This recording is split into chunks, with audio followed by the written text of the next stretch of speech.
इसका प्रतिष्ठा आचार्य शिष्य श्री भक्ति वेदांत स्वामी श्री प्रभुपाद जय विष्णु आचार्य शिष्य सिद्धांत सरस्वती अनंत वैष्णव रामाचार्य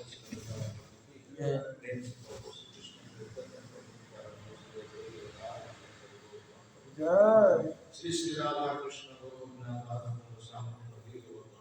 गोविंद श्री वृंदावन धाम की श्री मथुरा धाम की श्री द्वारका धाम की नदियां धाम की मायापुर चंद्र की जगन्नाथ पुरुषोत्तम की जय जगन्नाथ बलदेव सुभद्रा की ब्रह्ममाई की यमुना माई की भक्ति देवी की तुलसी महारानी की जय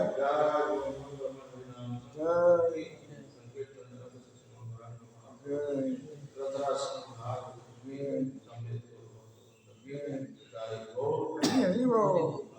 Hare Krishna, Hare Krishna, Hare Krishna. All of this Guru Naranga, all of this Guru Baba, all of this Guru Devi. Jai. Narayana Stutyam, Narayana Stutyam, Namaste Narottama, Devi Saraswati Vyasam,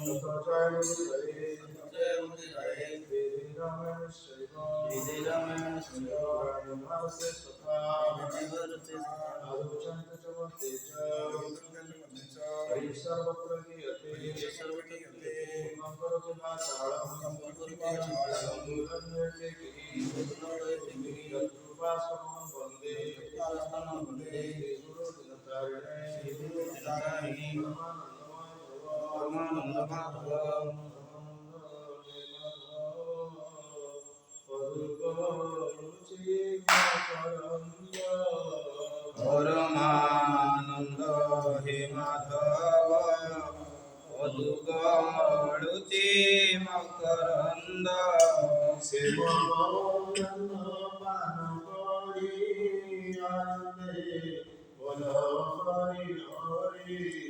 श्रीमकरंद पान करी आनंदे बोल हरि हरि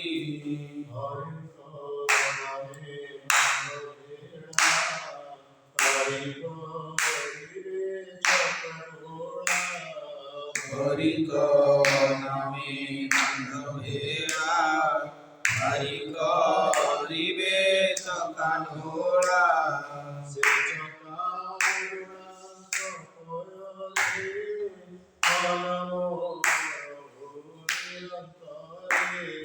से चकाडोलांक भयरे मन मोर निरंतरे मन निरंतरे रहु कृष्ण बोले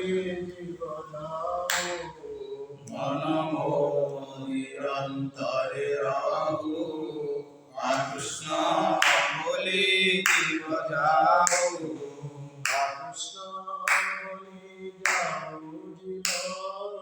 बोले जाओ कृष्ण बोले जाऊ जीव मोते उद्धार राधा धव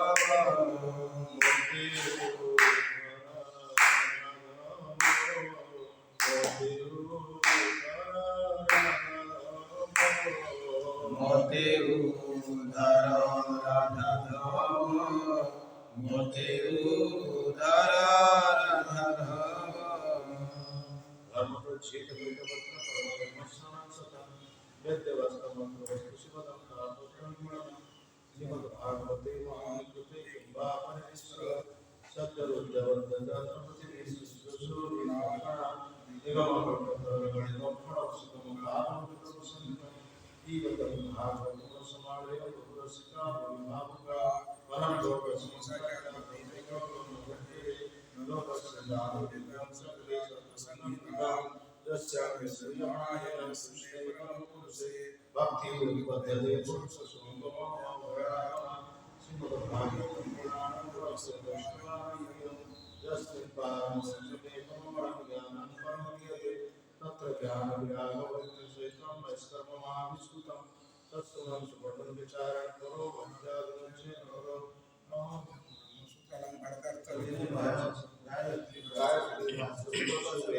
नमो ऊर्जयसे तज्या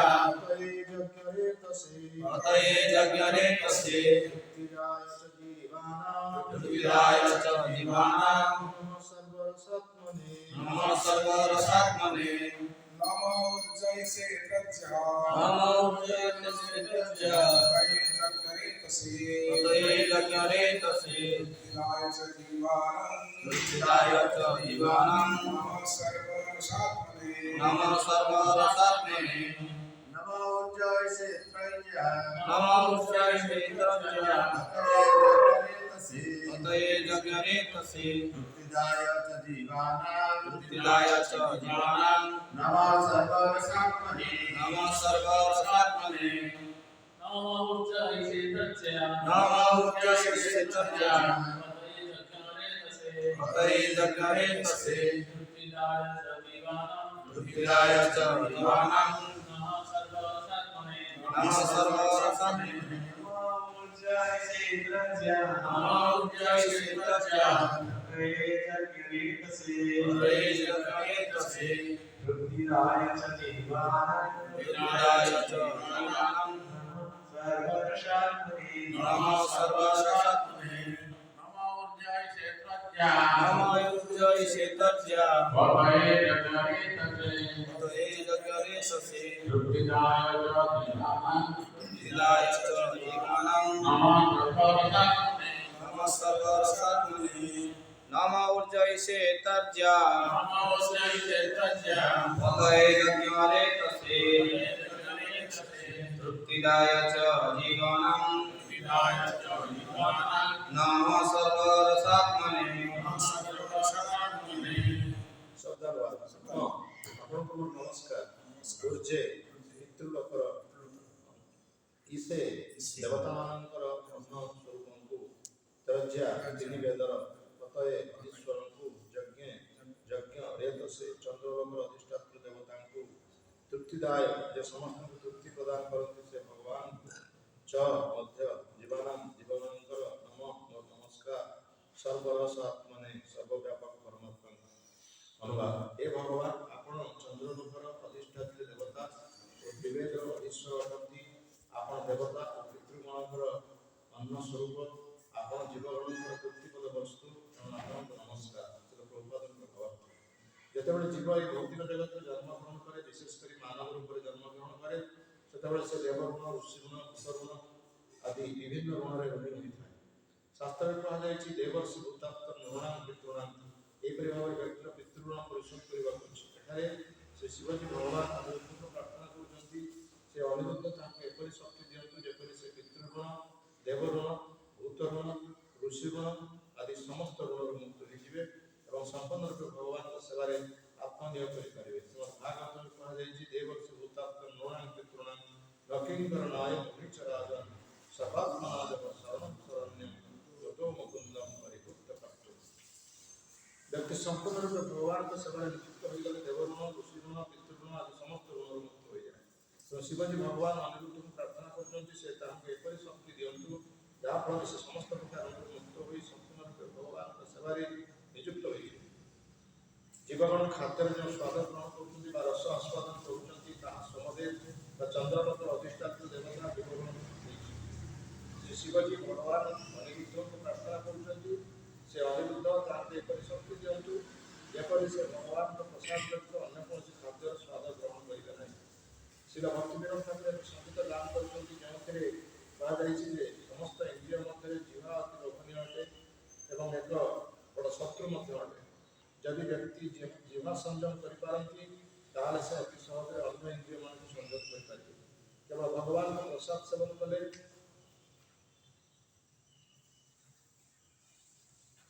ଜିହ୍ବା ସଂଯୋଗ ହୋଇପାରେ ଭଗବାନ ଅନିରୁଦ୍ଧଙ୍କୁ ଶିବଜୀଙ୍କର ପ୍ରାର୍ଥନାର ଏହା ହିଁ ହେଉଛି ଉଦ୍ଦେଶ୍ୟ ତୃପ୍ତି ପ୍ରଦାନ ସେ ଶିବଜୀ ଭଗବାନ ଅନିରୁଦ୍ଧଙ୍କୁ ପ୍ରାର୍ଥନା କରୁଛନ୍ତି ସେ ଅନିରୁଦ୍ଧ ତାଙ୍କୁ ସାହାଯ୍ୟ କରନ୍ତୁ ଯେପରି କେବଳ ଭଗବାନଙ୍କ ପ୍ରସାଦ ସେବନ କରି ତୃପ୍ତି ଲାଭ କରିବେ नमो ऊर्जयसे तज्या अतये यज्ञरे तसे पृथ्वीराय च जीवानां नमः सर्वरसात्मने हे भगवान ଆପଣ ଚନ୍ଦ୍ରଲୋକର ଅଧିଷ୍ଠାତ୍ରୀ ଦେବତା ଓ ତ୍ରିବେଦର ଅଧୀଶ୍ୱର ଅଟନ୍ତି ଆପଣ ଦେବତା ଓ ପିତୃଗଣଙ୍କର ଅନ୍ନ ସ୍ୱରୂପ ଆପଣ ଜୀବନର ତୃପ୍ତିପଦ ବস্তୁ, ତେଣୁ ଆପଣଙ୍କୁ ନମସ୍କାର।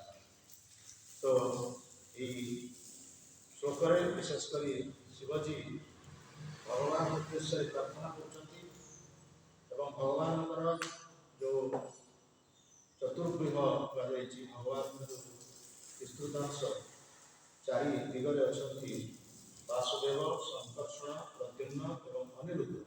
ବିଶେଷ କରି ଏହି ଶ୍ଳୋକରେ ସେ ଅନିରୁଦ୍ଧଙ୍କ ଉଦ୍ଦେଶ୍ୟରେ ଶିବଜୀ ପ୍ରାର୍ଥନା କରୁଛନ୍ତି। କାରଣ ଶିବଜୀ ପ୍ରଚିତାମାନଙ୍କୁ କହିବାକୁ ଚାହାନ୍ତି ଯେ ଆପଣମାନେ ସମସ୍ତେ ଭଗବାନ ବିଷ୍ଣୁଙ୍କର ତପସ୍ୟା କର ଏବଂ ଭଗବାନ ବିଷ୍ଣୁଙ୍କର ଯେଉଁମାନେ ସବୁ ଅଛନ୍ତି, ବିସ୍ତୃତାଂଶ ଅଛନ୍ତି, ସେମାନଙ୍କର ଆପଣମାନେ ଶରଣାଗତ କରନ୍ତୁ। ସେମାନଙ୍କର ଶରଣାଗତ ହେଲେ ହିଁ ଆମେମାନେ ପ୍ରକୃତ ପକ୍ଷେ ଏଇ ଯେଉଁ ଭୌତିକ ଜୀବନର ଆମେ ଅଛୁ ବା ଏଠି ସବୁ ବିଭିନ୍ନ ପ୍ରକାର ଭାବରେ ବିଭିନ୍ନ ଲୋକମାନଙ୍କ ପାଖରେ ଆମେ ଋଣୀ ଅଛୁ। ବିଶେଷ କରି ଆମେ ଯେତେବେଳେ ଭୌତିକ ଜଗତକୁ ଆସିଛୁ, ଆମେ ବିଭିନ୍ନ ଲୋକଙ୍କ ନିକଟରେ ଆମେ ଋଣୀ ରହିଛୁ। କେବଳ ଯେ ଆମମାନଙ୍କ ପାଖରେ ବା ପିତାମାତାଙ୍କ ପାଖରେ ଋଣୀ ଅଛୁ ତ ଆମ ଦେବତାଙ୍କ ପାଖରେ ମଧ୍ୟ ଋଣୀ ଅଛୁ, ଋଷିମାନଙ୍କ ପାଖରେ ଋଣୀ ଅଛୁ, ଭୂତ ପ୍ରେତମାନଙ୍କ ପାଖରେ ମଧ୍ୟ, ପିଶାଚ ଲୋକ ସେମାନଙ୍କ ପାଖରେ ମଧ୍ୟ ଆମେ ଋଣୀ, ଗୃହପାଳିତ ପଶୁମାନଙ୍କ ପାଖରେ ମଧ୍ୟ ଋଣୀ। ଏଭଳି ଆମେମାନେ ସମସ୍ତେ ଋଣୀ। ଆଉ ଆମେ ଚାହୁଁଛୁ ଋଣକୁ ପରିଶୋଧ କରିବା। ଆମେ ଋଣ ପ୍ରକୃତ ପକ୍ଷେ ପରିଶୋଧ କରିବା ଗୋଟେ ସହଜ ଉପାୟ କୁହାଯାଇଛି। ଯେଉଁ ସହଜ ଉପାୟଟାକୁ ଆମେ ନ ଗ୍ରହଣ କରି ଆମେମାନେ ଚାହୁଁଛେ ସମ୍ପୂର୍ଣ୍ଣ ଭାବେ ଅନ୍ୟମାନଙ୍କୁ ଋଣ ପରିଶୋଧ କରିବା ପାଇଁ, ପିତାମାତାଙ୍କୁ ଋଣ ପରିଶୋଧ କରିପାରୁନୁ, ଅନ୍ୟମାନଙ୍କୁ ଋଣ କିଭଳି ଭାବରେ ଆମେ ପରିଶୋଧ କରିପାରିବୁ। ତେଣୁ ଶିବଜୀ ଏଠାରେ କହୁଛନ୍ତି ଯେ ମହାଜନ ଭାବରେ ସେ କହୁଛନ୍ତି ଯେ ଆମେମାନେ ଯଦି ଭଗବାନଙ୍କର ଶରଣାପନ୍ନ ହେବା ବା ଭଗବାନଙ୍କର ବିସ୍ତୃତାଂଶ ଯେ ଅନିରୁଦ୍ଧ ତାଙ୍କର ଶରଣାପନ୍ନ ହେଲେ ସିଏ ଯଦି କୃପା କରିବେ ଆମେ ତାହେଲେ ସମସ୍ତ ଋଣରୁ ସମସ୍ତ ଋଣ ଆମେ ପରିଶୋଧ। ଶ୍ରୀମଦ୍ ଭାଗବତ ମଧ୍ୟ ସେ ବିଷୟରେ ଏକ ଶ୍ଲୋକ କୁହାଯାଇଛି। ସେ ପ୍ରସଙ୍ଗରେ ଏକ ଶ୍ଲୋକ କୁହାଯାଇଛି, ଦେବର୍ଷି ଭୂତାନ୍ତ ନୃଣାନ୍ ବା ନ କିଙ୍କର ନାୟ ଭୂଇଚରାଜ ସର୍ବାତ୍ମନା ଦେବ ସର୍ବଂ ଶରଣ୍ୟଂ ଗତଂ କୁନ୍ଦଂ ପରିପୂର୍ଣ୍ଣ କର୍ତ୍ତବ୍ୟ। ଆମର ଦେବତାଙ୍କ ପାଖରେ ଋଣୀ ଅଛି। ଋଣ କିଭଳି ଭାବରେ ଅଛି ନା ସୂର୍ଯ୍ୟ ଆଲୋକ ଦେଉଛନ୍ତି, ଚନ୍ଦ୍ର ଆଲୋକ ଦେଉଛନ୍ତି, ବରୁଣ ଦେବତା ବର୍ଷା ପ୍ରଦାନ କରୁଛନ୍ତି, ଏଭଳି ଭାବରେ ଇନ୍ଦ୍ର ଦେବତା ବର୍ଷା ପ୍ରଦାନ କରୁଛନ୍ତି, ଆଉ ବାୟୁ ଦେବତା ବାୟୁ ପ୍ରଦାନ କରୁଛନ୍ତି, ଯାହାଫଳରେ ଆମେ ନିଶ୍ୱାସ ଶ୍ୱାସ ପ୍ରଶ୍ୱାସ ନେଉଛେ। ଏଭଳି ଦେବତାମାନଙ୍କ ପାଖରେ ଆମେ ଋଣ ରହିଛି। ସେ ଋଣକୁ ପରିଶୋଧ କରିବା ପାଇଁ ଆମେ କେବେ ଚେଷ୍ଟା କରିଛନ୍ତି? ଆମେମାନେ ଯେତେବେଳେ ସରକାରରୁ ଇଲେକ୍ଟ୍ରିକ୍ ବା ବିଦ୍ୟୁତ୍ ପ୍ରାପ୍ତ ହେଉଛି, ଆମେ ବିଦ୍ୟୁତ୍ ପାଇଁ ଋଣ ଦେବାକୁ ପଡ଼ୁଛି। ରାସ୍ତାରେ ଚାଲିଲେ ଆମକୁ ରୋଡ଼ ଟ୍ୟାକ୍ସ ଦେବା ପାଇଁ ପଡ଼ୁଛି। ପାଣି ପିଇଲେ ଆମକୁ ଜଳ ପାଇଁ ଟ୍ୟାକ୍ସ ଦେବା ପାଇଁ ପଡ଼ୁଛି। ସବୁଥିରେ ଆମକୁ ଟ୍ୟାକ୍ସ ଦେବା ପାଇଁ ପଡ଼ୁଛି। କିନ୍ତୁ ଦେବତାମାନଙ୍କର ଆମେ ଯାହା ପ୍ରାପ୍ତ ହେଉଛୁ ସେଥିପାଇଁ ଆମକୁ କେତେ ତାର ଋଣ ପରିଶୋଧ କରୁଛୁ। ଆମେ ସେଥିପାଇଁ ଋଣ ପରିଶୋଧ କରୁଛୁ। ସେମାନେ କେଉଁ ଜନ୍ମରୁ କେବେଠାରୁ କେତେ ଲକ୍ଷ ଲକ୍ଷ ବର୍ଷରୁ ଆମକୁ ସେମାନେ ସବୁ ତାଙ୍କର ଦେଇଚାଲିଛନ୍ତି। ତାଙ୍କର ସୂର୍ଯ୍ୟ ଆଲୋକ ଦେଉଛନ୍ତି, ଚନ୍ଦ୍ର ଆଲୋକ ଦେଉଛନ୍ତି, ବାୟୁ ଦେଉଛନ୍ତି, ଜଳ ଦେଉଛନ୍ତି ସମସ୍ତେ, କିନ୍ତୁ ସେମାନଙ୍କର ଋଣ ଆମେ ପରିଶୋଧ କରିବା ପାଇଁ କେବେ ଚିନ୍ତା କରିପାରୁନୁ। ସେଇଭଳି ଋଷିମାନଙ୍କ ଠାରେ ମଧ୍ୟ ଆମର ଋଣ ଅଛି। ଯେଉଁ ଋଷିମାନେ ଶାସ୍ତ୍ର ଇତ୍ୟାଦି ରଚନା କରିଛନ୍ତି, ଶ୍ରୀମଦ୍ ଭାଗବତ, ଶ୍ରୀମଦ୍ ଭଗବତ ଗୀତା ଏବଂ ଅନ୍ୟାନ୍ୟ ଶାସ୍ତ୍ର, ସେସବୁ ଶାସ୍ତ୍ର ଆମେ ଅଧ୍ୟୟନ କରି ଭଗବାନଙ୍କୁ ଅନୁଭବ କରୁଛୁ, ଭଗବାନଙ୍କ ଉପସ୍ଥିତିକୁ ଆମେ ସ୍ୱୀକାର କରୁଛୁ। ତେଣୁ ସେ ସମସ୍ତ ଶାସ୍ତ୍ରର ଯେ ପ୍ରଣେତା ସେମାନଙ୍କ ନିକଟରେ ଆମର ମଧ୍ୟ ଋଣ ରହିଛି। ତାଙ୍କର ଋଣ ଆମେ କେମିତି ପରିଶୋଧ କରୁଛୁ? ତାଙ୍କ ଋଣ ପରିଶୋଧ କରିବା ପାଇଁ ଆମେ ଚିନ୍ତା କରିଛନ୍ତି? ଆମେ ସେ ବିଷୟରେ ଚିନ୍ତା କରୁ। ଦେବର୍ଷି ଭୂତାପ୍ତ, ଆପ୍ତ କହିଲେ ବନ୍ଧୁବାନ୍ଧବ, ପିତୃଲୋକ ଇତ୍ୟାଦି। ଯେଉଁ ପିତୃଲୋକମାନେ ମୃତ୍ୟୁବରଣ କରିଛନ୍ତି ସେମାନେ ମଧ୍ୟ ଅପେକ୍ଷା କରି ଅଛନ୍ତି। ଯେଉଁମାନେ ଅତୃପ୍ତ ହେଇକି ଅଛନ୍ତି, ଯେଉଁମାନେ ମୁକ୍ତି ଲାଭ କରିନାହାନ୍ତି, ଯେଉଁମାନେ ସୂକ୍ଷ୍ମ ଭାବରେ ରହିଛନ୍ତି, ସେମାନେ ମଧ୍ୟ ଆମମାନଙ୍କ ପାଇଁ ଅପେକ୍ଷା କରି ଅଛନ୍ତି। ଆମେ ତାଙ୍କ ଉଦ୍ଦେଶ୍ୟରେ କିଭଳି ଭାବରେ ପିଣ୍ଡ ପାଣି ପ୍ରଦାନ କଲେ ସେମାନେ ମୁକ୍ତ ହେଇକି ବୈକୁଣ୍ଠ ଧାମକୁ ଯିବେ, ସେମାନେ ମଧ୍ୟ ଅପେକ୍ଷା କରିଛନ୍ତି। ଆଉ ସେମାନେ ମଧ୍ୟ ଚାହୁଁଛନ୍ତି ଯେ ଆମେମାନେ ଭଗବାନଙ୍କ ପ୍ରସାଦ ତାଙ୍କୁ ପ୍ରଦାନ କଲେ ସେମାନେ ତାହା ଗ୍ରହଣ କରିକି ସେମାନେ ମୁକ୍ତି ଲାଭ କରିବେ। ତ ସେମାନଙ୍କ ପାଖରେ ମଧ୍ୟ ଆମର ଋଣ ଅଛି। ବହୁତ ଆପ୍ତ ନୃଣା, ରାଜାଙ୍କ ପାଖରେ ମଧ୍ୟ ଆମର ଋଣ ଅଛି, ଶାସକଙ୍କ ପାଖରେ ଆମର ଋଣ ଅଛି, ଗୃହପାଳିତ ପଶୁମାନଙ୍କ ପାଖରେ ମଧ୍ୟ ଋଣ ଅଛି। ଏ ସମସ୍ତ ଋଣ ଏକା ସାଙ୍ଗରେ ପରିଶୋଧ ହେବ ଯଦି ଆମେ ଭଗବାନଙ୍କ ଶରଣାପନ୍ନ ମୁକୁନ୍ଦ ପରିଭକ୍ତ କର୍ତ୍ତବ୍ୟ। ମୁକ୍ତିଦାତା ଗୋବିନ୍ଦ ତାଙ୍କର ଶରଣାପନ୍ନ ହେଇଗଲେ ଆମର ସମସ୍ତ ଦେବତା, ସମସ୍ତ ଋଷି, ସମସ୍ତ ଗୃହପାଳିତ ପଶୁ, ସମସ୍ତ ପିତୃଲୋକ ଇତ୍ୟାଦି ଏମାନେ ସମସ୍ତ ଋଣ ଏକା ସାଙ୍ଗରେ ପରିଶୋଧ। ଆମେ ମୂଳଟାକୁ ଚେଷ୍ଟା କରି ଆମେ ସବୁ ବିଭିନ୍ନ ପ୍ରକାର ଚେଷ୍ଟା କରୁଛୁ ଋଣ ପରିଶୋଧ କରିବା ପାଇଁ, କିନ୍ତୁ ଆମେ ପିତାମାତାଙ୍କ ଋଣ ପରିଶୋଧ କରିପାରୁନୁ, ଆଉ ଅନ୍ୟ କାହାର ଋଣ ଆମେ ପରିଶୋଧ କରିବା ତ ସେଥିପାଇଁ ଏ କଥା କୁହାଯାଇଛି ଯେ ସମସ୍ତ ଋଣ ଆମେ ଏକା ସାଙ୍ଗରେ ପରିଶୋଧ କରିପାରିବା ଯଦି ଭଗବାନ କୃଷ୍ଣଙ୍କର ଆମେ ସମର୍ପଣ ହେଇପାରିବା। ତେଣୁ ଏହି ପ୍ରସଙ୍ଗରେ ଭଗବାନ ଶିବଜୀ ସେ ଅନିରୁଦ୍ଧଙ୍କୁ ପ୍ରାର୍ଥନା କରୁଛନ୍ତି ଏବଂ ଅନିରୁଦ୍ଧଙ୍କ କୃପା ହେଲେ ହିଁ ଆମେ ସମସ୍ତ ଋଣମୁକ୍ତ ହେଇପାରିବା, ଆମେ ସମସ୍ତ ଋଣ ଆମର ପରିଶୋଧ ହେଇପାରିବା। ଠିକ୍ ସେହିଭଳି ଭାବରେ ଏଠାରେ ଅନିରୁଦ୍ଧଙ୍କୁ ପ୍ରାର୍ଥନା କରି ଶିବଜୀ କହୁଛନ୍ତି ଯେ ଆମେ ସେଇ ଅନିରୁଦ୍ଧ ଯିଏକି ପ୍ରକୃତ ପକ୍ଷେ ସୋମଦେବ ପରେ ଚନ୍ଦ୍ରର ମଧ୍ୟ ସେ ହେଉଛି ଅଧିଷ୍ଠାତ୍ରୀ ଦେବତା ଏବଂ ଚନ୍ଦ୍ର ଯେଉଁ ଯାହା ଯିଏକି ଆମର ଖାଦ୍ୟରେ ଯେ ସ୍ୱାଦ ସୃଷ୍ଟି କରନ୍ତି। ତେଣୁ ଯେତେବେଳେ ଆମର ଖାଦ୍ୟରେ ସ୍ୱାଦ ହେବ ସେତେବେଳେ ଆମେ ଖାଇବାକୁ ଇଚ୍ଛା ପ୍ରକାଶ କରୁ। ତ ଖାଇବା ପାଇଁ ଆମର ବିଭିନ୍ନ ଲାଳସା ଇତ୍ୟାଦି ରହିଛି ଏବଂ ସେଇଭଳି ଭାବରେ ସେ ଲାଳସା ଚରିତାର୍ଥ କରିବା ପାଇଁ ଆମର ପ୍ରକୃତ ଖାଦ୍ୟରେ ଆମର ରହିଛି ଲୋଭ, କିନ୍ତୁ ଆମେ ଯେତେବେଳେ ଭଗବାନଙ୍କ ପ୍ରସାଦ ସେବନ କରିବା ସେ ପ୍ରକାର ଲାଳସାରୁ ଆମେ ମୁକ୍ତ ହେଇପାରିବା। ତେଣୁ ସେଥିପାଇଁ ସେ ଅନିରୁଦ୍ଧଙ୍କୁ ପ୍ରାର୍ଥନା କରି କହୁଛନ୍ତି ଯେ ହେ ଅନିରୁଦ୍ଧ, ଆପଣ ଏଇଭଳି ଭାବରେ ଭଗବାନଙ୍କ ପ୍ରସାଦ ଆମକୁ ପ୍ରଦାନ କରନ୍ତୁ, ଅର୍ଥାତ୍ ଆମେ ଯେଉଁ ପ୍ରସାଦଟା ପ୍ରାପ୍ତ ହେବୁ ସେ ପ୍ରସାଦ ପ୍ରାପ୍ତ ହେଲେ ଆଉ ଅନ୍ୟ କୌଣସି ପ୍ରକାର ଭାବରେ ଆମର ଜିହ୍ବା ଲାଳସା ରହିବ ନାହିଁ। ଚୈତନ୍ୟ ମହାପ୍ରଭୁ ମଧ୍ୟ ଚୈତନ୍ୟ ଚରିତାମୃତରେ କହିଛନ୍ତି ଜିହ୍ବାର ଲାଳସା ଦେଇ ଇତି ଉତି ଧା ଶିଷ୍ଣ ଦଳ ପରାୟଣ କୃଷ୍ଣ ନାହିଁ, ଯାହାର ଜିହ୍ବାର ଲାଳସା ଅଛି। ଏବଂ ରୂପ ଗୋସ୍ୱାମୀ ମଧ୍ୟ ଭକ୍ତି ରସାମୃତ ସିନ୍ଧୁ ଉପଦେଶାମୃତରେ ମଧ୍ୟ କହିଛନ୍ତି ବାଚ ବେଗ ମନସ କ୍ରୋଧ ବେଗ ଜିହ୍ବା ବେଗ ଉଦର ଉପସ୍ଥ ବେଗ ଏତାନ ବେଗାନ ବିଷୟେତ ଧୀର ସମଗ୍ର ପୃଥିବୀନା ଶିଷ୍ୟା।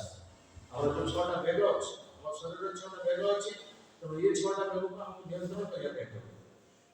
ଛଅଟା ବେଗକୁ ଯେଉଁମାନେ ନିୟନ୍ତ୍ରଣ କରିପାରିଛନ୍ତି ସେମାନେ ହେଉଛନ୍ତି ଗୁରୁ ଏବଂ ସେମାନେ ସମଗ୍ର ପୃଥିବୀର ବ୍ୟକ୍ତିମାନଙ୍କୁ ଶିଷ୍ୟ ହିସାବରେ ଗ୍ରହଣ କରିପାରିବେ। ତେଣୁ ତିନିଟା ବେଗ କଥା କୁହାଯାଇଛି ବାଚ ବେଗ, ମନ ବେଗ, କ୍ରୋଧ ବେଗ। ବାକ୍ ବେଗ ଆମେ କଥା କହୁଛୁ ବିଭିନ୍ନ ଭାବରେ ଅସଂଯତ ଭାବରେ ଆମେ କଥାବାର୍ତ୍ତା କରୁଛୁ, ଯେତେବେଳେ କ୍ରୋଧ ହେଇଯାଉଛି ମନରେ ସେତେବେଳେ ଆମେ କାହା ଉଦ୍ଦେଶ୍ୟରେ କର୍କଶ ଭାଷା ଅଶ୍ଳୀଳ ଭାଷା ମଧ୍ୟ କଥା କହୁଛୁ। ତେଣୁ ସେ ବାକ୍ ବେଗକୁ ନିୟନ୍ତ୍ରଣ କରିବା କିଭଳି ଭାବରେ ନା ସେ ବାକ୍ ବେଗକୁ ନିୟନ୍ତ୍ରଣ ହେବ ଯଦି ଆମେ ଭଗବାନଙ୍କୁ ଡାକିବା। ତେଣୁ ଜିହ୍ବା ହେଉଛି ଏଭଳି ଏକ ଇନ୍ଦ୍ରିୟ, ସମସ୍ତ ଇନ୍ଦ୍ରିୟ ମାନେ ଗୋଟେ କାର୍ଯ୍ୟ କରନ୍ତି କିନ୍ତୁ ଜିହ୍ବା ଇନ୍ଦ୍ରିୟ ସେ ଦୁଇଟି କାର୍ଯ୍ୟ କରୁଛି। ଅତ ଶ୍ରୀକୃଷ୍ଣ ନାମାଦି ନ ଭବେତ୍ ଗ୍ରାହ୍ୟ ଇନ୍ଦ୍ରିୟ ସେବନ ମୁଖ ହିଁ ଜିହ୍ବାଦ୍ୟ ସ୍ୱୟଂ ଏବ ସ୍ମୃତ୍ୟ। ଭଗବାନ କୃଷ୍ଣଙ୍କର ନାମ ଉଚ୍ଚାରଣ ଏବଂ ତା ସହିତ ଭଗବାନଙ୍କର ପ୍ରସାଦ ସେବନ, ଏ ଦୁଇଟା କାର୍ଯ୍ୟ ଜିହ୍ବା କରୁଛି। ତେଣୁ ଜିହ୍ବା ହେଉଛି ସବୁଠାରୁ ବେଗବତୀ ଇନ୍ଦ୍ରିୟ। ତେଣୁ ଜିହ୍ବା ଇନ୍ଦ୍ରିୟକୁ ଯେଉଁମାନେ ନିୟନ୍ତ୍ରଣ କରୁଛନ୍ତି ଅର୍ଥାତ୍ ଭଗବାନ ଶିବଜୀ ଅନିରୁଦ୍ଧଙ୍କୁ ପ୍ରାର୍ଥନା କରୁଛନ୍ତି ଆପଣ ଏ ଜିହ୍ବା କିଭଳି ଭାବରେ ନିୟନ୍ତ୍ରଣ କରିପାରିବେ ସେଥିପାଇଁ ମୋତେ ଆପଣ କୃପା ପ୍ରଦାନ କରନ୍ତୁ, ଅର୍ଥାତ୍ ପ୍ରସାଦରେ ମୋର ରୁଚି ଭଗବାନଙ୍କ ପାଖରେ ଯେଉଁ ଭୋଗ ଲାଗିଛି ସେଇ ପ୍ରସାଦରେ ମୋର ରୁଚି ହଉ, ଅନ୍ୟ କୌଣସି ପ୍ରକାର ରୁଚି ନ ହଉ। ତେଣୁ ସେଥିପାଇଁ କୁହାଯାଇଛି ଜିହ୍ବା ଇନ୍ଦ୍ରିୟକୁ ଯେ ନିୟନ୍ତ୍ରଣ କରିଛି ସେ ଉଦରକୁ ଏବଂ ଉପସ୍ଥ ବେଗ ଜନନେନ୍ଦ୍ରିୟକୁ ମଧ୍ୟ ନିୟନ୍ତ୍ରଣ କରିଛି। ଜିହ୍ବା ଉଦର ଏବଂ ଉପସ୍ଥ ଗୋଟିଏ ସୀମାରେଖା ଅଛି।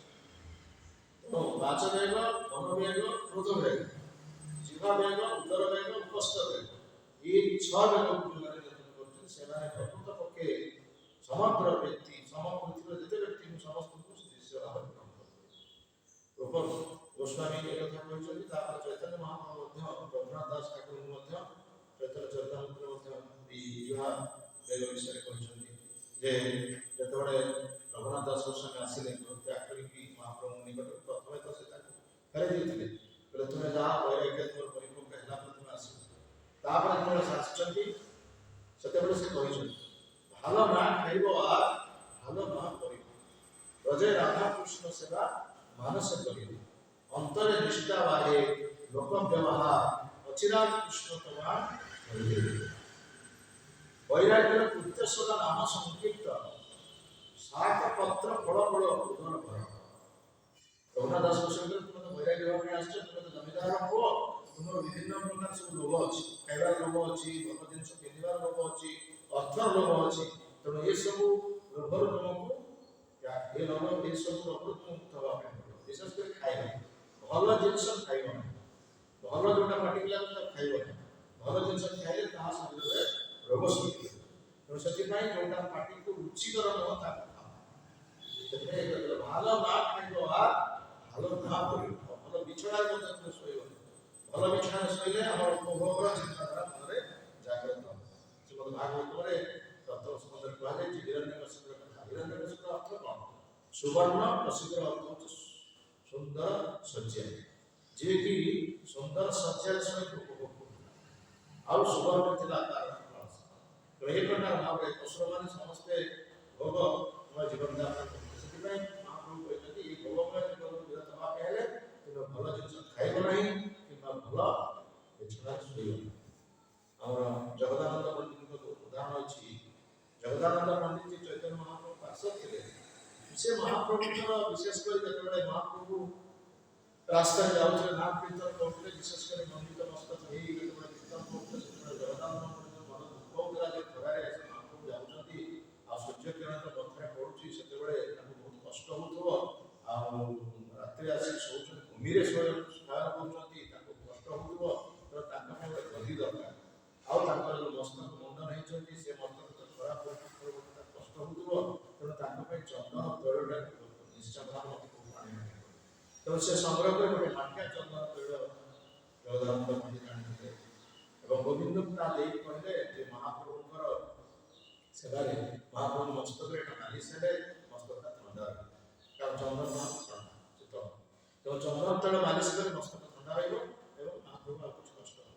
ସେମିତି ତାଙ୍କ ପାଇଁ ଗୋଟେ ବିଛଣା ସୁନ୍ଦର ତଳେ ସଜ୍ଜା ଟିକେ ଛୋଟ ଗଦି ବିଛଣା ଆଣିଥିଲେ, ମହାପ୍ରଭୁ ଥିଲେ ଶୋଇଲେ। ତେଣୁ ମହାପ୍ରଭୁ ଦେଖିଲେ କଥା ପଚାରିଲେ କିଏ ସବୁ ଆଣିଛି, ଇଏ ଯେଉଁ ଚନ୍ଦନ ତୈଳ ଇଏ ବିଛଣା କିଏ ଆଣିଲେ? ଆପଣଙ୍କ ପାଇଁ ଜଗଦାନନ୍ଦ ପଣ୍ଡିତ ଆଣିଛନ୍ତି, ସିଏ ଆଣିଲେ। ସେଠୁ ମହାପ୍ରଭୁ କିଛି କହିଲେ, ତାପରେ ଚୁପଚାପ ରହିଲେ।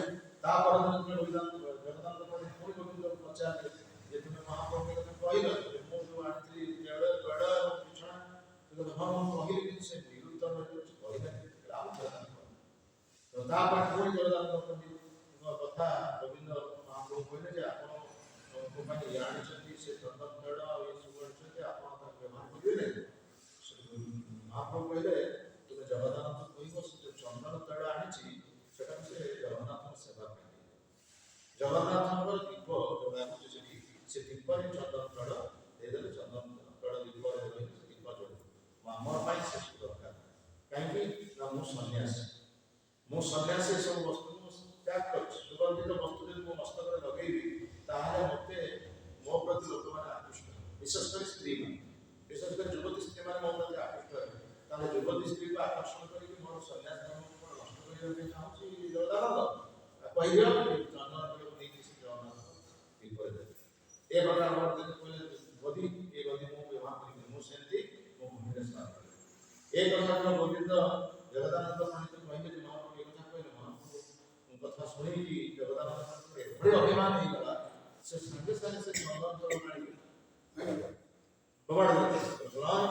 ମୁଁ ଆଣିଥିଲି ତୈଳ ତାଙ୍କୁ ମାଲିସ କରିବା ପାଇଁ ତେଲରେ ତା ମସ୍ତକରେ ମାଲିସ କରିବେ, ସିଏ କ'ଣ ଏଇଭଳି କଥା କହିଲେ? ମୋର କ'ଣ ହବ? ଏଇ ମୁଁ କାହିଁକି ଦେବି? ଅଭିମାନ ଏତେ ଅଭିମାନ ହେଇଗଲା, ସେ ତାକୁ ସେ ଚନ୍ଦନ ତୈଳ ଭାଗକୁ ଫୋପାଡ଼ିଲେ। ଯାହା ଅଭିମାନ କିଏ କରନ୍ତି? ସତ୍ୟଭାମ ଅଭିମାନ କରନ୍ତି। ତେଣୁ ସତ୍ୟଭାମ ଆସିଛନ୍ତି ଜଗଦାନନ୍ଦ ପଣ୍ଡିତ ମହାପ୍ରଭୁଙ୍କ ପାଶ ସତ୍ୟଭାମା ସେ ଜଗଦାନନ୍ଦ ପଣ୍ଡିତ ଉପରେ ଆସିଛନ୍ତି ଏବଂ ଅଭିମାନ କରି 3 ଦିନ ନ ଖାଇ ଶୋଇଲେ। ଜଗଦାନନ୍ଦ ପଣ୍ଡିତ ନିଜର କୁଟୀରରେ 3 ଦିନ ନ ଖାଇକି ଶୋଇଛନ୍ତି। ମହାପ୍ରଭୁ ସମ୍ବାଦ ପାଇଲେ ଯେ ଜଗଦାନନ୍ଦ ପଣ୍ଡିତ ଖାଇନି, 3 ଦିନ ହେଲା ଉପବାସ ଶୋଇଛି। ସେ ମହାପ୍ରଭୁ କବାଟ ଠକ୍ କଲେ, ଜଗଦାନନ୍ଦ ମୋ ପାଇଁ ଖାଇବାର ବ୍ୟବସ୍ଥା କର। 3 ଦିନ ହେଲା ରୋଷେଇ କର, ମୋ ପାଇଁ ଆଜି ରୋଷେଇ କର। ତେଣୁ ସାଙ୍ଗେ ସାଙ୍ଗେ ଜଗନ୍ନାଥ ପଡ଼ିକି ମହାପ୍ରଭୁ ଆସି ପାଇଲେ ପ୍ରସାଦ ଆମେ ତାଙ୍କ ପାଇଁ କରିବା। ତେଣୁ ସାଙ୍ଗେ ସାଙ୍ଗେ ତାଙ୍କ ପାଇଁ ପ୍ରସାଦ ବ୍ୟବସ୍ଥା କଲେ। ବହୁତ ପ୍ରକାର ଅନ୍ୟ ବ୍ୟଞ୍ଜନ ଇତ୍ୟାଦି ବିଭିନ୍ନ ପ୍ରକାର ସେ ବ୍ୟବସ୍ଥା କଲେ ଏବଂ ବ୍ୟବସ୍ଥା କରିସାରିବା ପରେ ମହାପ୍ରଭୁଙ୍କ ପାଖରେ ବସି କହିଲେ ଆପଣ ଗ୍ରହଣ କରନ୍ତୁ। ତାପରେ ବିଭିନ୍ନ ବ୍ୟଞ୍ଜନ ବହୁତ ପ୍ରକାର ବ୍ୟଞ୍ଜନ କରିଥାନ୍ତି ଏବଂ ଅନ୍ନ ବିଭିନ୍ନ ସମିଷ୍ଟ ଅନ୍ନ କରିଛନ୍ତି, ବିଭିନ୍ନ ପ୍ରକାର ଆଉ ବହୁତ ଆଣି ବୁଢ଼େଇଲି। ମହାପ୍ରଭୁ ମନା କଲେ କୌଣସି ଅଭିମାନ। ତେଣୁ ତାହାର ମନକୁ ରଖିବା ପାଇଁ ମହାପ୍ରଭୁ ବାଧ୍ୟ ହେଇ ବସିକି ଗୋଟେ ଅଳ୍ପ ଖାଇଲେ। ତାପରେ କହିଲେ ଜଗଦାନନ୍ଦ ପଣ୍ଡିତ କହିଲେ ତୁମେ ରାଗିକି ମଧ୍ୟ ଏତେ ସୁନ୍ଦର ଭାବରେ ତିଆରି କରି ରୋଷେଇ, ତେଣୁ କ୍ରୋଧ ଥାଇକି ମଧ୍ୟ ଏତେ ସୁନ୍ଦର, କ୍ରୋଧ ମଧ୍ୟ ନ ରହିବ ତ ଆଉ ବଢ଼ିଆ ରୋଷେଇ। ମହାପ୍ରଭୁ ତାଙ୍କ ମନକୁ ସନ୍ତୁଷ୍ଟ କରିବା ପାଇଁ କହିଲେ ତୁମେ ଖାଅ ମୋ ସାଙ୍ଗରେ, କାରଣ ତୁମେ ଉପବାସ କରିଛ ଅଭିମାନ କରି ମୋ ପାଇଁ, ତୁମେ ମୋ ସାଙ୍ଗରେ ଖାଅ। ସେଠୁ ଜଗଦାନନ୍ଦ ପଣ୍ଡିତ ମୁଁ ଆପଣଙ୍କ ସାଙ୍ଗରେ ଖାଇବା ପାଇଁ ଯୋଗ୍ୟ, ଆପଣ ଖାଇସାରିଲା ଉଚ୍ଛିଷ୍ଟ ଯେମିତି ସତ୍ୟଭାମା ଭଗବାନ କୃଷ୍ଣଙ୍କର ଉଚ୍ଛିଷ୍ଟ ସେବନ କରୁଥିଲେ, ଠିକ୍ ସେଇଭଳି ଭାବରେ ଜଗଦାନନ୍ଦ ପଣ୍ଡିତ गोविंद को महाप्रभु कहले देखो से जगन्नाथ पूरा अभिमान कर तो लक्ष्य करो से खाइबो ताकि मत से संभाल मोर उचित पाई साला पर तुम देखियो देखि मत संभाल गोविंद देखले प्रकृत पक्षे जगन्नाथ जहां उचित ता ग्रहण कर ये विषय तो विशेष कर ये जीवा रसा को नियंत्रण करवा ये कष्टकर व्यापार से भक्ति लोक संगीत प्रभुपाद महाराज कहते आम जो प्रसाद सेवन करछे से मंत्रटी आम गान करछे शरीर विद्याजाल जड़ेन्द्रिय कारणता जीवन पेले शिष्य सागरे तार मध्य जिहारति रोगमय सुदुर्गति ताके जिहा संसार ये जिहा एक बड़ बेगवती इंद्रिय ताके जय करबा बड़ कष्टकर व्यापार कारण जिहा पई आमे माने भल जिंस खाया पे हमर इच्छा रसा तार मध्य जिहारति रोगमय सुदुर्गति ताके जिहा कठिन संसारे भगवान कृष्ण हम पे दया से प्रकृत पक्षे से हम केते प्रकार व्यवस्था करछन जे जेतोर फेस्टिवल होछ विषय होछ केते प्रकार भाबरे भगवान माने भोग लागछ जे आमिष खाउछथि आमिष खाइ केते भी आइटम किंतु निरामिष और भगवान माने भोग लागछ केते आइटम व्यास पूजा केते आइटम करा जाछ एवं से जेतोर आमे देखियो से आइटम आउ अन्य खाद्य प्रति हमर आकर्षण आसियो एतिबे भगवान ए व्यवस्था करछ ताके जेटा कठिन संसारे कृष्ण बड़ दयामय परिवार जीवा जो से जीवा पूजा के लिए सो प्रसाद धर्म दिलता से प्रसाद हमारा उद्देश्य देखिए सो प्रसाद धर्म दिलता से अन्न भूत पाप से अन्न अमृत पाप अब विशेष कर प्रथम कहे महाप्रसाद गोविंद और नाम ये तीनटे जिनिस होचे महाप्रसाद भगवान का उच्चिष्ट तापर गोविंद निजे भगवान तापर ताकर नाम एते कोन से प्रार्थना करे इस इतने कौन से पार्थक्य देखो महाप्रसाद गोविंद नाम ब्राह्मण वैष्णव के स्वल्प पुण्य बंधन राजा विश्वास हो जाए इतने विश्वास नहीं गोविंद को विश्वास नहीं होता गोविंद की प्रतिभा पितुला को पहुंचे पहुंचे कहीं के मंदिर में तुम जीव से कौन अछि परम दुखी लोक मन सेवा करो दरिद्र लोक मन सेवा करो मंदिर में जाई कौन आराम करिया अछि सेटा तो जीवन नहीं काष्ट पितुला दारू प्रतिमा सेठी जाई कौन पूजा करिया अछि किंतु भगवान के पूजा ग्रहण करछथि किबळे भाबरे आठ प्रकार प्रतिमा पूजा करा जाउछि पद्म पुराण वर्णना अछि शैली दारुमयी लेहा लेखा नैवेद्य सैकृति मनमयी मणिमयी प्रतिमा अष्टदिधा आठ प्रकार भाबरे भगवान सेवा करछथि शैली कहले पत्थर प्रति विग्रह मत सेवा करा जाउछि पूजा करा जाउछि ग्रहण करछथि जेते हमर अछति केन्द्रापड़ा ग्रहण करछथि बड़े युक्त रखना को देते पत्थर दारू पत्थर आ जो तोरा तक पहंडी करे जाए बहुत कष्ट ताको बाहर माने एवं तिनी ठाकुर कोटी रथ रखा है कि विराट रथ से विराट रथ रखा है ठाकुर यात्रा करा है तो ताकर प्रतिमा होछि शैली आ दारू में तो जगन्नाथ पुरी मंदिर अछि लेहा लोह धातु हमर भुवनेश्वर रे पितल धातु रे हमर तियारी कृष्ण बड़ा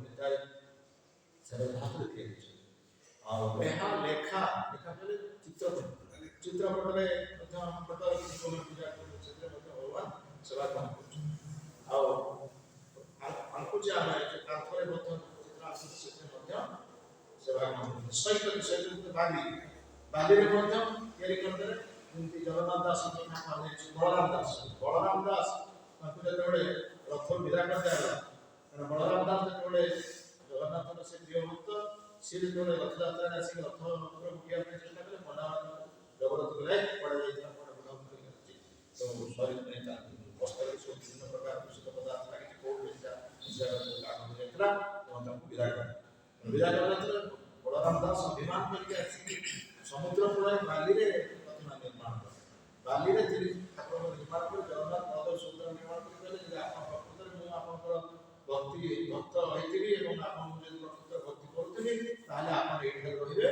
रथरे आ चली जाय सतको सत जगन्नाथ रथ रहिगला से चाली सेही बलराम दास को अनुरोध करी मानना निकट को एवं से जगन्नाथ को स्पर्श कले भगवान प्रार्थना कले पुनि रथ ए प्रकार वर्णना करा दैछि मन रे हम चिंता कले मध्य भगवान हम सेवा काम करछन हमर भक्त सब सुंदर को रहिछि गुटे वृद्ध लोक भक्त से मनरे सब भगवान विभिन्न रूप को मन मन मानुछथि और भगवान भोग लगुछथि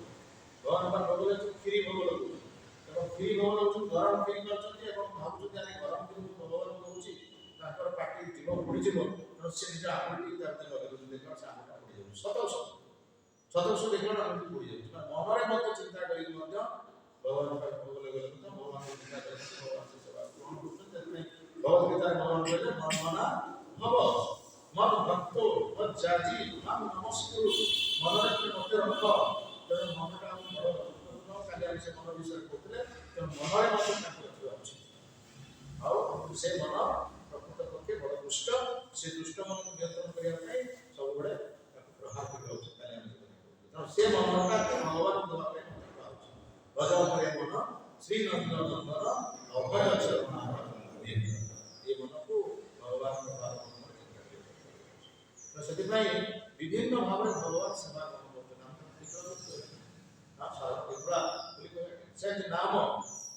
ନାମ ଚିନ୍ତାମଣି କୃଷ୍ଣ ଚୈତନ୍ୟ ରସ ବିଗ୍ରହ ନିତ୍ୟ ଶୁଦ୍ଧ ପୂର୍ଣ୍ଣ ମୁକ୍ତ ଅଭିନ୍ନ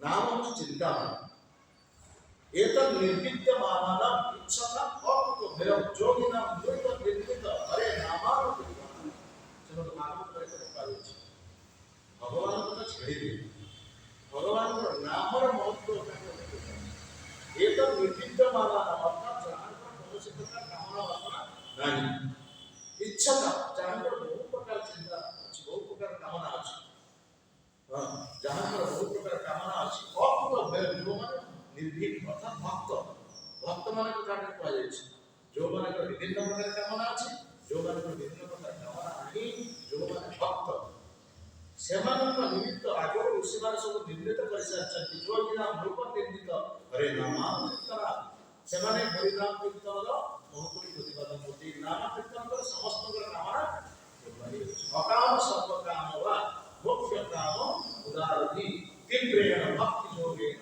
जजेत पुरुषम वरम जहार किछ कामना नाही सर्व काम विभिन्न प्रकार कामना अछि एपरि मुक्ति काम अकाम सर्व काम वा मुख्य काम उदाहरण तीव्रेण भक्ति जोगे अर्थात जो माने भक्ति जोगे भगवान का नाम शरणापन्न होउछथि सेमान समस्त भगवान का नाम रे आ से नाम को चिंता में बोली कहा जाय छै से नाम आपको समस्त वस्तु प्रदान करिवो सेतरो नाम भाष है नाम भाष जेतबे हबो नाम भाषा जाबारे पूर्ण कृष्ण नाम प्रेम श्रीराम नाम उच्चारण हे नाम भाषा होछि बचे स्तर अछि नाम अपराध मझे अछि नाम भाषा प्राप्त होछि प्रेम सहित नाम तेणु नाम भाषा स्थिति रे ମଧ୍ୟ ई सब वस्तु धन धर्म अर्थ काम मोक्ष ये चारि पुरुषार्थ पूर्ण हेजियो जेना नाम आउ कृष्ण नाम शुद्ध नाम उच्चारण का बहुत बड़ा କଥା कृष्ण प्रेम करे किंतु नाम भाषा रे ମଧ୍ୟ ई सब वस्तु मिल जाय छै नाम भाषा का उदाहरण नाम भाषा शिशुपाल तो सेमाने यदिओ कृष्ण का सत्य शिशुपाल कृष्ण का सत्य कृष्ण निंदा करता किंतु नाम उच्चारण करता कृष्ण नाम उच्चारण करता जो सुधा पूजा कर मुक्ति और करके मतलब से भगवान को शरीर रहता है ई सूत्र तो महाप्रसाद गोविंद और नाम संबंधित कौन सा पाठ्य करना तो हमें जो साधारण खबर कहया डाली भात और कौन है खाइबा पूरा कौन सुना गुरु करके देखिए अपन विदेश लोग माने बड़े प्रसाद ग्रहण करते प्रथम से प्रणाम करी भगवान प्रसाद को प्रणाम करिए तापर संपूर्ण पत्र को चाटी सफा करे कि गोटी ऑर्डर करके देखो पाए हमर को नेचर दीजिए खाइ पाइबे तन्नी को पड़ लगभग केते अपराध हम करते से नाम ब्रह्म महाप्रसाद को कहा जाय और महाप्रसाद भगवान का ग्रहण करते तापर के हम पड़ला जे हमर सार्वभौम उदाहरण दे सार्वभौम तो संगे संगे महाप्रभु की जगन्नाथ महाप्रसाद दे से प्राप्त पसिला तरे शुष्कं पर्जुषितं वा पीडितं वा भूदेशं प्राप्त मात्रेण भक्तव्य रात्र काल विचार एतरे कोसी शुक्ला वा पचा सड़ा बोली महाप्रसाद भाबे होछि ता पाइला माने शीघ्रता सेवन करियो किंतु आगे तक साधारण भाव रे ग्रहण करियो तो सेति जीवा ऊपर कहा जाय छै जे जो जीवाटा दीटा कार्य करछि गोटे प्रसाद ग्रहण एवं भगवान नाम उच्चारण तेणु से शिवजी अनिरुद्ध उद्देश्य कहते आमर एपरी स्वाद जहाँ प्रसाद विशेषकर प्रथम श्लोक कहले मोर प्रकृत पक्षे भगवान अनिरुद्ध पाखे मोर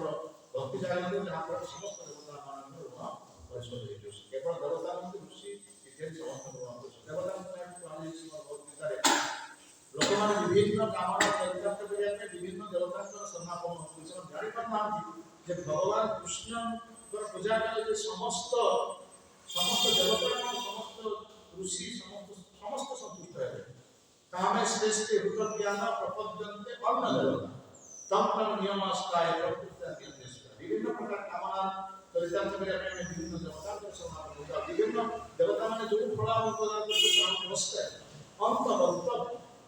ଅନ୍ତବର୍ତ୍ତମ ଫଳ ତେଇଶାନ୍ତ ଭଗବତ୍ୟମ ଅଳ୍ପ ଭେଦ ଯେଉଁମାନେ ଅଳ୍ପ ବୁଦ୍ଧି ସମ୍ପନ୍ନ ଲୋକ ଯେଉଁମାନେ ନିର୍ବୁଦ୍ଧିଆ ଲୋକ ସେମାନେ ବିଭିନ୍ନ ଦେବତାଙ୍କୁ ସମାପନ କରି ହିରଣ୍ୟକଶିପୁ ରାବଣ କଥା ଜାଣନ୍ତି ଯେଉଁ ଆମକୁ ସାଧାରଣ କଥା ସେମାନେ ସବୁ ବିଭିନ୍ନ ଦେବତାଙ୍କ ସମାପନ ହେଇ କ'ଣ ହେଲା ହିରଣ୍ୟକଶିପୁ ବ୍ରହ୍ମାଙ୍କଠାରୁ ବର ପାଇଥିଲେ କିଭଳି ଭାବରେ ବୋଲେ ସେ କୃଷ୍ଣ ଦେବତା ସେମିତି ରାବଣ ଶିବଙ୍କର ଶିବଙ୍କୁ ସେ ପୂଜା କରୁଥିଲା କିନ୍ତୁ ଶିବଙ୍କୁ ପୂଜା କରିକି ଭଗବାନ ରାମଚନ୍ଦ୍ରଙ୍କୁ ସେ ରାମଚନ୍ଦ୍ରଙ୍କ ପତ୍ନୀକୁ ନେଇ ଆସିଲେ ଯାହାଫଳରେ ଶିବଜୀ ମଧ୍ୟ ତାଙ୍କ ପ୍ରତି ଦୁଷ୍ଟ ହେଇଗଲେ ଯେଉଁଥିପାଇଁ ରାବଣ ସବୁ ସେ ଠିକ ସେଇଭଳି କଥା କୁହାଯାଇଛି ତେଣୁ ଦେବତା ପୂଜା କରି ଯେଉଁ ଫଳ ମିଳୁଛି କାହିଁକି ଆମେ ଭଗବାନ ପୂଜା କରିବା ସମସ୍ତ ଭଗବାନ ପୂଜା କରି ତାଙ୍କର ଯେଉଁ ଫଳ ମିଳିବ ଦେବତା ଯେଉଁ ଫଳ ଦେଲେ ତାହା ହେଉଛି ଅସ୍ଥାୟୀ ତାର ଅଳ୍ପ ମିଳିବ ଦେବାନ ଦେବତା ଜାତି ଦେବତା ପୂଜକ ମାନେ ଦେବଲୋକ ବୁଝିବେ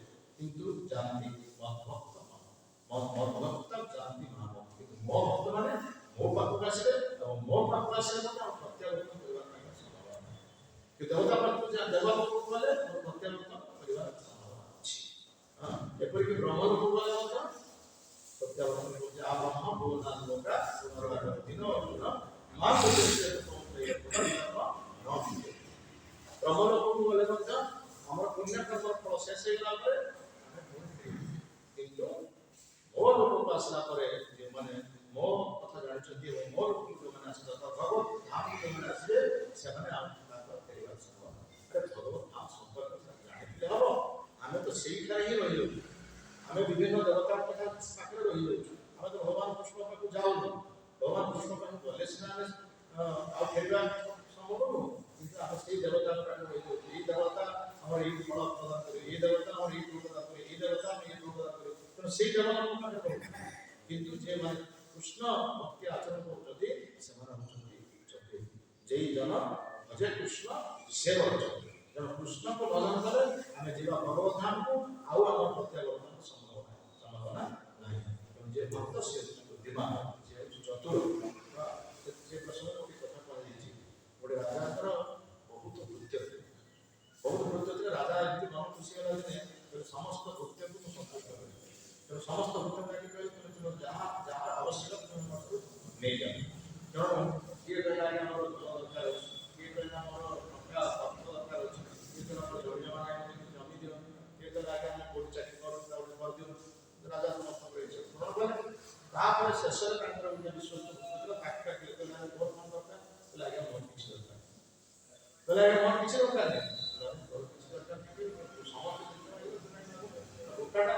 ନାଇଁ ଆଜ୍ଞା ମୋ ବୋକା ନୁହେଁ ମୁଁ ଆପଣ ଯାହା ଦେଇଛନ୍ତି ମୋର ସେଇଥିରେ ସନ୍ତୁଷ୍ଟ ମୋର ଆଉ କିଛି ଆବଶ୍ୟକତା ନାହିଁ କହିଲେ ଆଜ୍ଞା ମାଗ ବର୍ତ୍ତମାନ ଗୋଟେ ସୁଯୋଗ ଆସିଲା ପାଇଁ ମାଗ ଏବେ ତ ରାଜା ଜିଦ୍ କଲେ ବାଧ୍ୟ କଲେ ସେତେବେଳେ ସେ ଲୋକଟି କହିଲେ ଆଜ୍ଞା ଆପଣ ମୋ ଘରେ ଦିନ ଏତିକି ମୋର ପ୍ରାର୍ଥନା ଆପଣ ମୋ ଘରେ ଦିନ ଅତିଥି ଦେବେ ସେଇଟା କହିଲେ ମୁଁ ତ ଘରେ ଅତିଥି ଦେଲେ ମୋର କ'ଣ ଲାଭ ମୁଁ କହିଲି ଆଜ୍ଞା ଲାଭ କ୍ଷେତ୍ରରେ ମୋର ଇଚ୍ଛା ଆପଣ ମୋ ଘରକୁ ଆସିବେ ସେତିକି ମୋର ଦରକାର ଅଯଥା ହଇରାଣ ଅଯଥା ସମସ୍ୟା ପଡ଼ିବ କାହିଁକି ସେ କଥା ଆଜ୍ଞା ମୋତେ ସେତିକି କଥା କହୁଥିଲେ ଆପଣ ମୋର ଅଧିକାର ସେତିକି ଆଜ୍ଞା ପ୍ରତିଶ୍ରୁତି ଦିଅନ୍ତୁ ଆପଣ କହିଛନ୍ତି ତ ଆମେ ପ୍ରତିଶ୍ରୁତି ଠିକ୍ ଅଛି ପ୍ରତିଶ୍ରୁତି ଦିନ 1200 ହେଇଗଲା ଏଇ ଦିନ ଏ ବାର ଯାଇକି ରାଜା ପହଞ୍ଚିଲେ ତେଣୁ ରାଜା ଯେତେବେଳେ ସେ ନୃତ୍ୟ ପାଖକୁ ଯିବେ ସେତେବେଳେ ସେ ଏକା ଯିବେ ପାରିଷଦ ପାଖକୁ ଯିବେ ରାଜକର୍ମଚାରୀମାନେ ଯିବେ ରାଜା ଏକା ଯିବେ ତେଣୁ ରାଜକର୍ମଚାରୀମାନେ ଇନଭେଷ୍ଟିଗେସନ୍ କରିବା ପାଇଁ ଗଲେ ସେ ଘର କେମିତି ଅଛି ତା ଘର କେମିତି ରାଜା ଯାଇପାରିବେ କି ନାହିଁ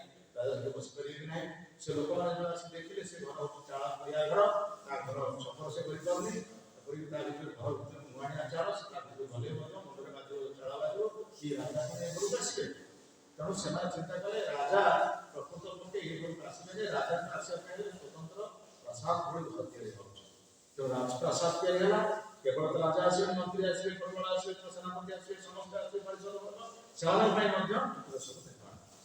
ତେଣୁ ରାଜା ଏସବୁ ହେଇଗଲା ପରେ ରାଜାଙ୍କର ସମ୍ବାଦ କଲା ଯେ ପୁତ୍ର ଆପଣ ଯିବା ପାଇଁ ବ୍ୟବସ୍ଥା ହେଇଗଲା ଚାଲନ୍ତୁ। ରାଜା ତାଙ୍କ ମନ୍ତ୍ରୀ ପାରିଷଦକୁ ନେଇକି ସେ କୁଟୀରକୁ ଗଲେ, ଯେଉଁ ପ୍ରାସାଦ ନିର୍ମାଣ ହେଇଛି ସେଠାକୁ ଗଲେ, କିଛି ସମୟ ବସିଲେ, ବସିଲା ପରେ ତାପରେ ସେ ସେଠୁ ଚାଲି ଆସିଲେ। ତାପରେ ସେ ରାଜପ୍ରସାଦ ପ୍ରବଳ ମନ୍ତ୍ରୀ ଯୋଉ କୁଟୀର ହେଇଥିଲା ସେ କାହା ରାଜାଙ୍କର ହେଲା ନା ଏଇ ବ୍ୟକ୍ତିର? ପ୍ରକୃତ ଚତୁର କିଏ? ଯିଏ ହଉଛି କିଛି ନ ନାହିଁ। ସେଥିପାଇଁ ମହାପ୍ରଭୁ କହିଲେ ନ ଧନମ୍ ନ ଜନମ୍ ନ ସୁନ୍ଦରୀ କବିତା ଜଗଦୀଶ ନାମରେ ମମ ଜନ୍ମୀଶ୍ୱରେ ଭଗବତା ଭକ୍ତି ରହେ। ଭଗବାନ ଆମର ସବୁ କିଛି ଜାଣୁଛନ୍ତି। ଆମ ହୃଦୟ ଭିତରେ କଣ ଚିନ୍ତାଧାରା, ପିତା ପୁତ୍ର ଅପେକ୍ଷା ଅଧିକ ରହିଛି। ପୁତ୍ରର ଆବଶ୍ୟକତା କଣ? ଭଗବାନଙ୍କର ଏଇ ଛୋଟ ଛୋଟ ଜିନିଷ ପାଇବା ପାଇଁ। ଆମେ ରାଜାଙ୍କ ପାଖକୁ ଯାଇକି ଟଙ୍କାଟେ ମାଗିବା, 2 ଟଙ୍କା ଚାଉଳ ମାଗିବା, 3 ଟଙ୍କାର ଧନ ମାଗିବା, ଏଗୁଡ଼ାକ ହେଉଛି ନିର୍ବୁଦ୍ଧିଆ ଲୋକର କାମ। ବଳରାମ ରାଜାଙ୍କ ପାଖରେ ଯାଇକି ଆମେ ପ୍ରକାଶ କରିବା ଆମର କିଛି ଦରକାର ନାହିଁ, ଆପଣ କେବଳ ଆମକୁ ଟିକେ କୃପା କରନ୍ତୁ, ଏତିକି ଦରକାର। ଯେମିତି ଭକ୍ତ ସେୟା ହିଁ ଭଗବାନଙ୍କ ପ୍ରାର୍ଥନା କରେ। ଠିକ୍ ସେଇଭଳି ଶିବଜୀ ବର୍ତ୍ତମାନ କହୁଛନ୍ତି ଯେ ଆପଣ ସେ ମହାଜନ ସ୍ୱରୂପରେ ସେ ପ୍ରଜାମାନଙ୍କୁ ଶିଖିବା ପାଇଁ ଚାହୁଁଛନ୍ତି। ଆମେ ଭଗବାନଙ୍କ ପାଖକୁ ସାଧାରଣ ଭାବେ ଧନ ଜନ ଇତ୍ୟାଦି ଏଗୁଡ଼ାକ ନ ମାଗିକି ସେ କିଭଳି ଆମକୁ କୃପା କରନ୍ତୁ। ଆମେ ଯେଉଁ ବିଭିନ୍ନ ଗୁଣରେ ଋଣୀ ହେଇଛି ବିଭିନ୍ନ ବ୍ୟକ୍ତିଙ୍କ ଠାରୁ ସେ ଗୁଣ ମୁକ୍ତ ହଉ ଏବଂ ଆମ ଜିହ୍ୱାରେ ସେ ଏଭଳି କୃପା ପ୍ରଦାନ କରନ୍ତୁ। ଆମ ଜିହ୍ୱା ଯିଏକି ଅନ୍ୟ ପ୍ରତି ଆକୃଷ୍ଟ ନ ହୋଇ, ଅନ୍ୟ ବସ୍ତୁ ପ୍ରତି ଆକୃଷ୍ଟ ନ ହୋଇ କେବଳ ଭଗବାନଙ୍କ ପ୍ରସାଦ ପ୍ରତି ଆମର ଆକର୍ଷଣ ଆସୁ। এই কথা সে হচ্ছে মহাজন সূত্রে রচিত। জয় জয়।